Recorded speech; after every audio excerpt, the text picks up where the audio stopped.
Yeah, which one am I on? That one there. Front and centre, if that's all right. Yeah, fine. Hey. Hello. Yes, thank you. Are you? Good.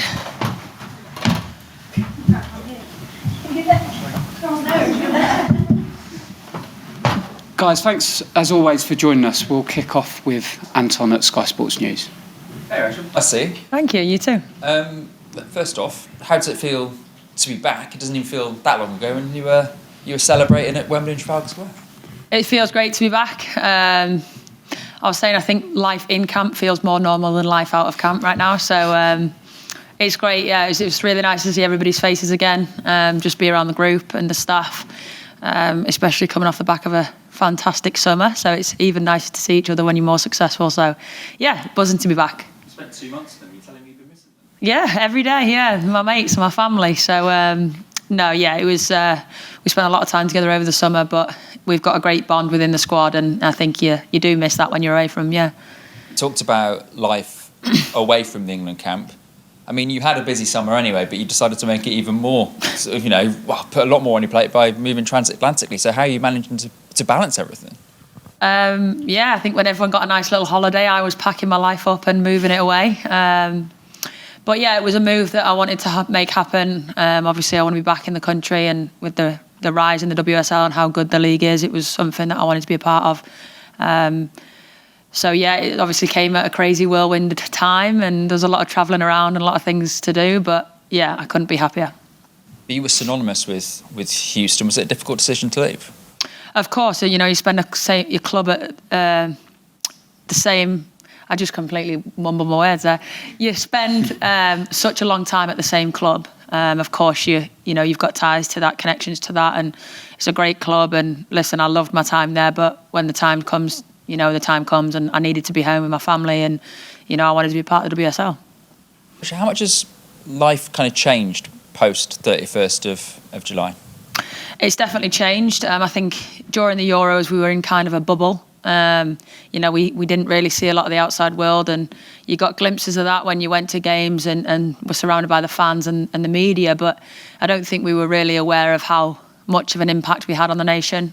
So coming out was a whirlwind. It was kind of like 1 minute we were all together living in this bubble, and then the next you're just in an open world. It's almost like you're on Big Brother or something. Love Island, it's like you're in a world where you don't see anything else. So to come out to the way the world was it was crazy. It was a whirlwind, but an unbelievable feeling to see that we'd actually genuinely inspired the nation. You enjoying the whirlwind? Yeah, it's what we wanted. We wanted to inspire the nation. We wanted small girls and boys to be playing football in the streets, and I've seen lots of that recently. And it's something that we really wanted, and that was our goal. Obviously, winning the Euros, but more importantly, inspiring everyone and making the nation proud and putting a smile on everyone's faces. So to see that has been an absolute pleasure, and it's something that we all don't take lightly. We've really worked hard to make that happen. Thanks, Anton. We'll go to Jeff at TalkSport. How significant do you think that win in the summer is going to be for the women's game in general, and particularly the interest, the level of interest, and the number of young girls who now want to take up football, who perhaps thought in the past, well, we can't play football, but now you've shown them you can?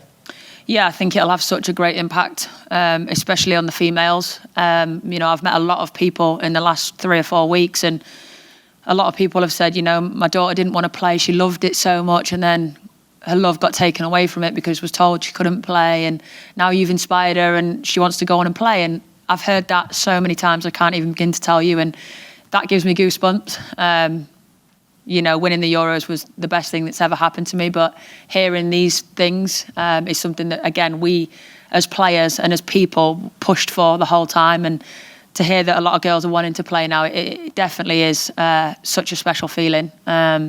And I'm just delighted to be a part of that in helping the youngsters think they can play now.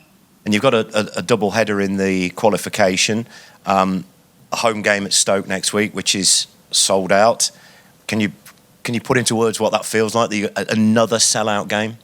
Yeah, definitely. The fans, honestly, they were our 12th woman during the Euros, and we can't emphasise that enough. They were absolutely excellent, and we felt every minute with them. So I'm really happy that they're keeping the word and sticking with it, and it's not just a summer thing. That you see the ticket sales rising in the WSL and things getting sold out with us. It's definitely a step in the right direction, and it's something that we definitely want to keep building on. Now, you've obviously spent a lot of time playing and living in the United States, and they're considered one of the best teams for a long period of time.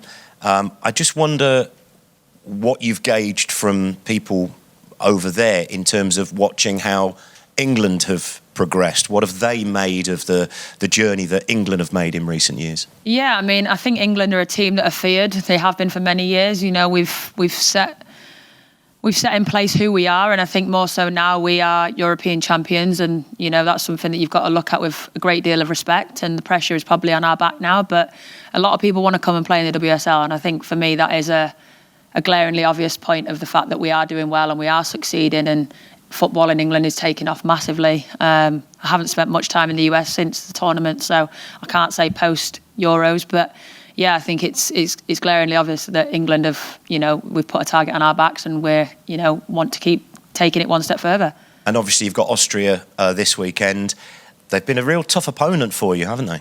Austria are a fantastic team.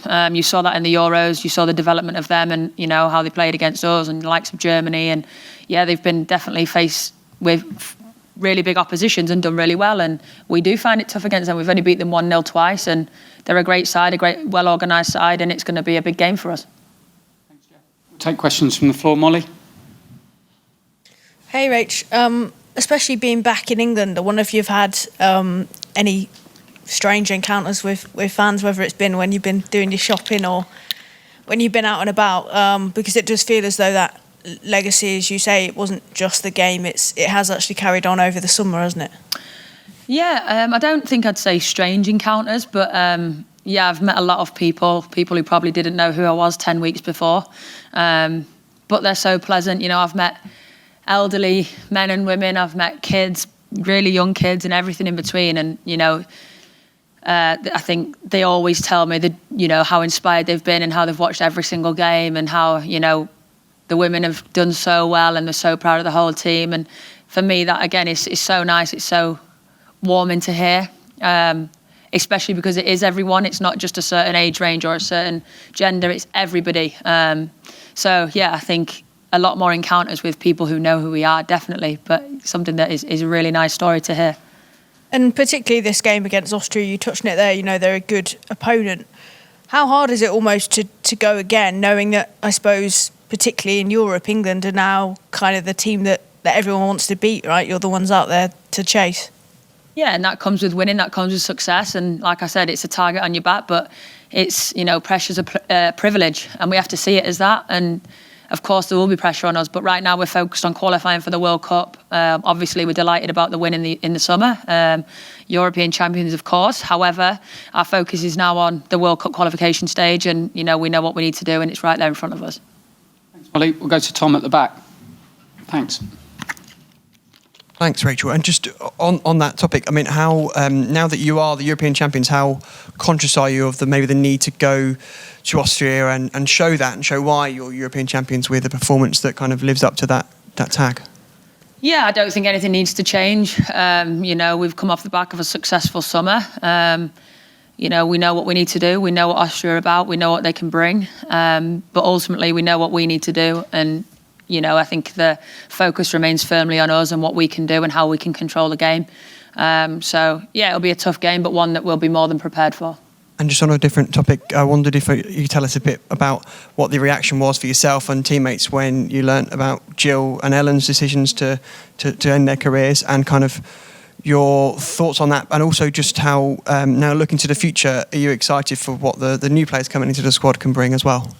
Yeah, obviously, look, it's a devastating loss for both of them, for us. They're two massive characters, great footballers, but honestly, even better humans. If you could be surrounded by them every single day, you'd feel the empowerment, you'd feel the support, and they're just fantastic people who will both go on and do tremendous things, whatever they end up doing. So, obviously stay in touch with them both, but I wish them both so much success and health and happiness in the future. They deserve the world. So, what they've done for the women's game in England, and not just for England, but for the women's game in general, is something that everyone should be honoured to be, a part of that. So yeah, I wish them all the luck. They're definitely missed. It's definitely quieter without Jill. But yeah, definitely missed as people and as players. But again, opens up a new opportunity for the youngsters. We brought in some new faces, and we're excited to see them. And it's the way the game goes. So 2 huge characters missed, but an opportunity to see the youngsters come through and shine. Thank you very much. Thanks, Tom. Yes, Susie. Hey, Rachel. What changes in the mentality and the psychology of a player after they win a major trophy like this? You become a national treasure. No, just kidding. I don't think anything changes really. We're all quite grounded people. We know where we've come from. We know where we want to get. So I don't think anything necessarily changed. I think life outside might change a little bit. Media attention becomes higher. Attention in the public becomes higher. But, we know where we need to be, and we know what we want to get to, and we know what we want to achieve. But our feet are always going to remain firmly on the ground here. Such a huge psychological barrier, though, to get over that, with so many semi-finals recently and then finally getting the gold. Like, does it shift, like, the pressure a little bit? Does it change? Or does that immediately transport onto the World Cup and, the next medal, and that's behind you? Yeah, I don't think we can put it behind us because, again, it was a life-changing experience for all of us. Staff and players will tell you the same thing, but, we do have to park it because that's over. It's in the past now, and it's something that we'll take with us forever. However, we're now fully focused on the World Cup qualification. We know what we need to do over these next couple of weeks. Really important time for us. And we really have to look ahead at qualifying for the World Cup and then moving on to the World Cup. Awesome, thanks. Thanks. Susie, that's Catherine. Hi, Rachel. One of the new players in the squad, obviously, Ebony Salmon, someone you've played with at club level and in the States. Just wondering kind of what you think she might be able to bring to the squad, what your experiences is playing with her so far already. I haven't actually played with her at club. She was signed when I was in the Euros. But yeah, Ebony's a great young talent coming through. She's in great form, scoring a lot for the Dash. A place that, it's a difficult place to play in the US. And yeah, she's in great form. So hopefully she brings that into camp and shows what she can do. And she's got a great opportunity in front of her with these next couple of weeks. Thanks. Go to Sandra.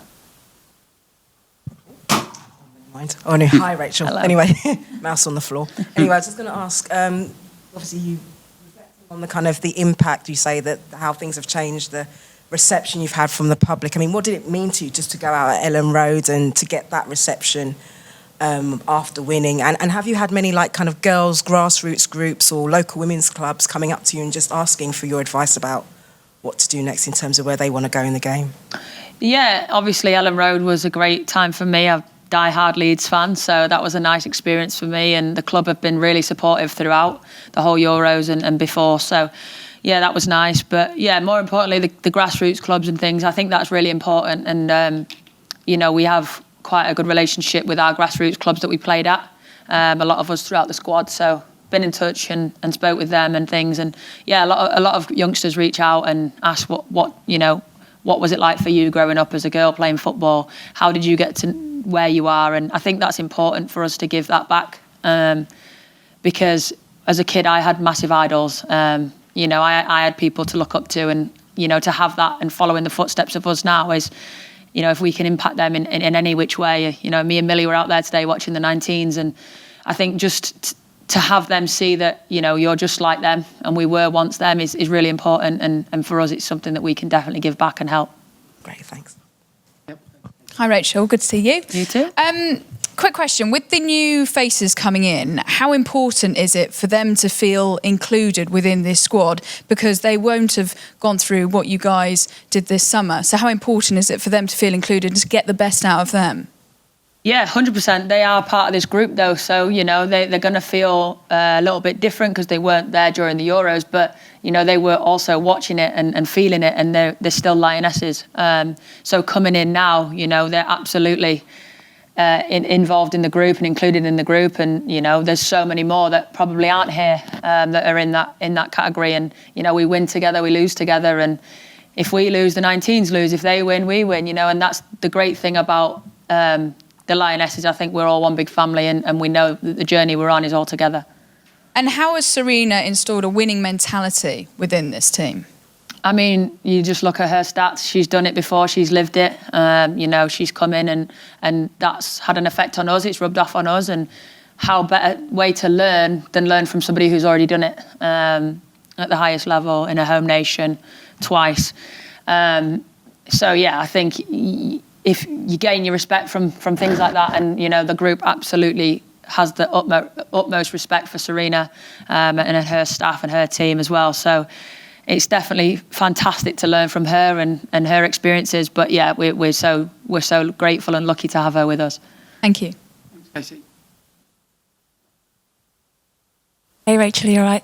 It's just a very quick question, but on a sort of a wider scale, really. You know, listening to you and you talk about inspiration, and I know that you bridged many gaps during the tournament and you broke down a lot of barriers as well, you and the team.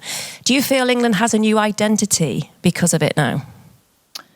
Yeah, yes and no, I suppose. I think we want to still keep on the straight and narrow. You know, like I said, we've got a journey. We know the journey that we're on, and I think in terms of the identity is now we are winners. And we've put that, you know, on the map. Like we talked about being a semi-final team just now. I think, you know, that's gone now. That's in the past. We've won, and that needs to be the target now. And that needs to be something that we remain focused on. Is that we're not a semi-final team anymore. We're actually a winning team. So I think that's definitely something we've changed. And also because when we talked to you throughout the tournament as well, and going forward with the World Cup coming up as well, no one expected you to lose matches. I think that was the message that came across. The belief was so great in that squad of players. Yeah, I was talking to Leah about this yesterday. I think not at one point did anybody feel that we were going to lose. You know, the Spain game was a prime example of this. Everyone still just remained so calm, and we knew what we needed to do, and we felt it in and around the squad that we were going to win. We had that genuine belief, and that's something that I don't think we've necessarily always had. You know, and that obviously comes from the top as well, top down to us. And I think for the first time in a long time, we've really genuinely believed, every single one of us, that we could have won that tournament. And that's not in an arrogant way. It's just we kind of knew where we were at, and we knew the ability we had in the squad and the depth that we had and the togetherness that we had. And we didn't give up in that. And we just, I think we always stayed together and remained firm that that's what we wanted to do. And, you know, we needed to go out and do that and show that. And when you see that audience that's obviously going to come and see you in Stoke-on-Trent, and then we've got Wembley coming up next month, you kind of got that belief. You've given them that belief as well. But equally, they gave us that belief. You know, I think the fans were right behind us. Again, they've been absolutely fantastic throughout the whole tournament. And I hope that may continue, long may that continue. So, yeah, I think we've kind of instilled belief in them, and they've instilled it in us. So it goes hand in hand. But, yeah, we definitely felt the fans in the summer, and we appreciate all their support. Thank you for your time. Thanks, Jules. Got time for a final question if there is one. Yeah, we'll take it from the front. You're playing Luxembourg in Stoke-on-Trent. It'll be your first game on home soil since winning the Euros. How are you feeling about playing against them on home soil in Stoke? Yeah, we obviously love playing at home. Again, in front of the fans.